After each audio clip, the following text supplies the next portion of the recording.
Welcome students to our today's lecture. तो आज हम देखने वाले हैं साइक्लिक पाथवे और इसे साइक्लिक फोटोफॉस्फोराइलेशन भी कहते हैं। और फोटोफॉस्फोराइलेशन क्या होता है student? Photophosphorylation is a process in which the light energy is used to convert it into the electron and these electron are used for the formation of ATP। मतलब कि हम लाइट एनर्जी का use कर कर electron को excite करेंगे और ये एक्साइटेड इलेक्ट्रॉन से हम बनाएंगे ATP। और ये पूरा प्रोसेस होता है फोटो सिस्टम्स के अंदर। और फोटो सिस्टम क्या है स्टूडेंट? फोटो सिस्टम एक एरे और एक कॉम्प्लेक्स ऑफ कंपोनेंट है जिसके अंदर क्लोरोफिल, कैरोटिनॉइड्स, यूबिक्विनोइड स्टूडेंट्स, और ये सब मिलकर एक फोटो सिस्टम बनाता है। और फोटो सिस्टम होते हैं दो टाइप के, फोटो सिस्टम 1 और फोटो सिस्टम 2। तो फोटो सिस्टम 1 जो होता है स्टूडेंट्स, वो साइक्लिक और नॉन साइक्लिक दोनों में इन्वॉल्व होता है, और फोटो सिस्टम 2 सिर्फ नॉन साइक्लिक प्रोसेस में इन्वॉल्व होता है। तो स्टूडेंट्स आज हम साइक्लिक प्रोसेस देखने वाले हैं, और इस साइक्लिक प्रोसेस के अंदर हम देखने वाले हैं कि प्लांट्स के अंदर एटीपी कैसे फॉर्म होता है। एटीपी हम सब जानते हैं एक एनर्जी करेंसी है, और ये एनर्जी करेंसी प्लांट्स के अंदर कैसे फॉर्म होती है, क्योंकि एक मैमेलियन सेल के अंदर तो माइटोकॉन्ड्रिया बनाता है, तो प्लांट सेल के अंदर क्लोरोफिल के इस्तेमाल से, यानी कि हमारे फोटो सिस्टम के इस्तेमाल रिएक्शन यानी कि इलेक्ट्रॉन ट्रांसपोर्ट सिस्टम इन्वॉल्व कैसे होता है और कैसे पूरा सिस्टम वर्क करता है, वो हम आज साइक्लिक पाथवे में देखने वाले हैं। तो स्टूडेंट्स चलो स्टार्ट करते हैं साइक्लिक पाथवे। और साइक्लिक पाथवे का सबसे इंपॉर्टेंट फंक्शन ये है स्टूडेंट कि ये सिर्फ एटीपी सिंथेसिस में इन्वॉल्व होता है। और जो हमारा अलग अलग दूसरे प्रोसेसेस है स्टूडेंट, जैसे कि नॉन साइक्लिक, उसके अंदर एटीपी भी बनता है और NADPH2 भी बनता है। तो स्टूडेंट्स वो रिएक्शन भी देखेंगे। सबसे पहले तो हम देखने वाले हैं फोटो सिस्टम 1 इन्वॉल्व के साथ हमारा साइक्लिक प्रोसेस।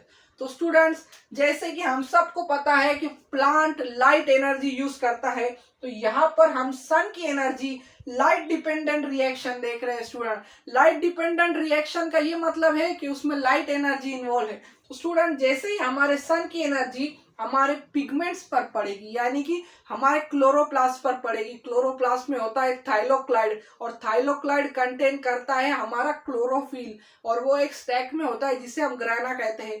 जो मेरे प्रीवियस लेक्चर्स में हमने क्लोरोप्लास्ट के बारे में पढ़ा था। तो हम पूरा एक सेल के अंदर देख रहे हैं स्टूडेंट, एक हम प्लांट सेल के थाइलोक्लाइड के, मतलब हम किस में देख रहे हैं स्टूडेंट? एक प्लांट सेल, उसके अंदर हम देख रहे हैं क्लोरोप्लास्ट के अंदर, और क्लोरोप्लास्ट के अंदर भी हम देख रहे हैं थाइलोक्लॉइड के अंदर, और थाइलोक्लॉइड के अंदर भी हम आ गए हैं क्लोरोफिल के पास। तो स्टूडेंट्स ये इतना डीप और इतना ब्यूटीफुल प्रोसेस, चलो स्टार्ट करते हैं। तो यहाँ पर हमें मिल गई है हमारी सन एनर्जी, क्योंकि हमारे लीव्स के ऊपर सनलाइट पड़ रही है, तो ये लाइट डिपेंडेंट रिएक्शन स्टार्ट हो गई। तो यहाँ से इस लाइट एनर्जी को फोटो सिस्टम 1 हार्वेस्ट करेगा, और दो फोटो सिस्टम होते हैं। तो फोटो सिस्टम 1 हार्वेस्ट करेगा, यहाँ पर पिगमेंट कॉम्प्लेक्स प्रेजेंट होते हैं, जैसे कि ये सिंगल सेल से नहीं बना, ये सिंगल मॉलिक्यूल से नहीं बना, इसमें होता है क्लोरोफिल, यूबिक्विनॉन्स, फाइलोक्विनॉन्स, कैरोटिनॉइड्स, और ये सब पिगमेंट बनकर बना है एक सिस्टम जिसे फोटो सिस्टम कहते हैं। तो यहाँ पर पिगमेंट कॉम्प्लेक्स इन्वॉल्व है स्टूडेंट। तो ये पिगमेंट कॉम्प्लेक्स क्या करेगा? ये हमारी लाइट एनर्जी को एब्जॉर्ब करेगा, और ये एब्जॉर्ब करने पर क्या होगा स्टूडेंट? ये रिएक्शन सेंटर में जाएगा, और आप सबको पता है कि रिएक्शन सेंटर है P700। और मैंने ऐसा इसलिए कहा क्योंकि 700 नैनोमीटर की वेवलेंथ पर ये पूरा प्रोसेस फोटो सिस्टम 1 में होता है। और 700 नैनोमीटर किसका है स्टूडेंट वेवलेंथ? ये है हमारी विजिबल लाइट का। किसका है? विजिबल लाइट का। तो स्टूडेंट्स ये रिएक्शन सेंटर में हमारे लाइट एनर्जी चली गई, और ये क्लोरोफिल ए रिएक्शन सेंटर में प्रेजेंट है। तो स्टूडेंट रिएक्शन सेंटर में क्लोरोफिल इस लाइट एनर्जी ये एक्साइट हो जाएंगे, और ये एक्साइटेड इलेक्ट्रॉन्स को आगे पास करेगा, और आगे जाकर ये रिसीव होंगे इलेक्ट्रॉन एक्सेप्टर के पास। और इलेक्ट्रॉन एक्सेप्टर क्या करेंगे स्टूडेंट्स? इलेक्ट्रॉन एक्सेप्टर इसे इलेक्ट्रॉन ट्रांसपोर्ट सिस्टम में पास कर देंगे।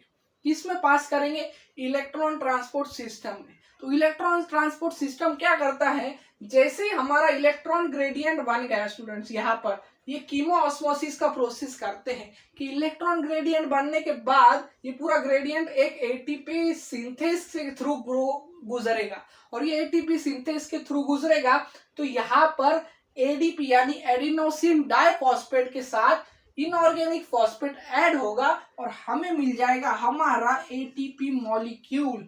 तो स्टूडेंट्स, सन की एनर्जी को यानी लाइट एनर्जी को हमारा क्लोरोफिल पिगमेंट एक्सेप्ट करेगा, उससे एक्साइट होगा, इलेक्ट्रॉन्स रिलीज होंगे और ये जाकर इलेक्ट्रॉन एक्सेप्टर को बाइंड होंगे और ईटीएस इसे एटीपी बनाएगा। और एटीपी कैसे, जैसे कीमोऑस्मोसिस में होता है, इलेक्ट्रॉन ग्रेडियंट जाएगा एटीपी सिंथेस से और एटीपी बनेगा। तो यहाँ पर ये एरो ऊपर क्यों जा रहा है, आप भी यही सोच रहे होंगे, क्योंकि स्टूडेंट इसमें एनर्जी लेवल बढ़ रहा है, क्योंकि ये एक कंटिन्यू प्रोसेस है, फोटो सिस्टम का एक कंटिन्यू प्रोसेस है कि लाइट एनर्जी आ रही है, एक्साइट हो रहा है, इलेक्ट्रॉन रिलीज हो रहे हैं, एक्सेप्ट हो रहे हैं, ईटीएस में जा रहे हैं, एटीपी बन रहा है, और ये एक कंटिन्यू प्रोसेस होता है। तो इसीलिए एक साइकिल में प्रोसेस बार बार होता रहता है, इसलिए इसे साइक्लिक पाथवे कहते हैं। और इससे साइक्लिक फोटोफॉस्फोराइलेशन भी कहते हैं कि लाइट एनर्जी को यूज कर फॉस्फोराइलेशन यानी फॉस्फोराइलेशन रिएक्शन यानी एडिशन ऑफ फॉस्फेट, जैसे कि एडीपी में एक फॉस्फेट ऐड हो रहा है तो ये बन गया एटीपी। तो फॉस्फोराइलेशन प्रेजेंट किस में हो रहा है, लाइट के अंदर, तो इसीलिए इसे कहते हैं फोटोफॉस्फोराइलेशन। और ये था पूरा साइक्लिक प्रोसेस जिसमें फोटो सिस्टम 1 इन्वॉल्व था और एटीपी फॉर्मेशन हुआ, वेवलेंथ देखा, रिएक्शन सेंटर देखा स्टूडेंट्स हमने। तो मुझे आशा है कि आपको ये वीडियो पसंद आया होगा, तो मेरे वीडियो को लाइक करें, शेयर करें और सब्सक्राइब करना ना भूलें। Thank you for watching.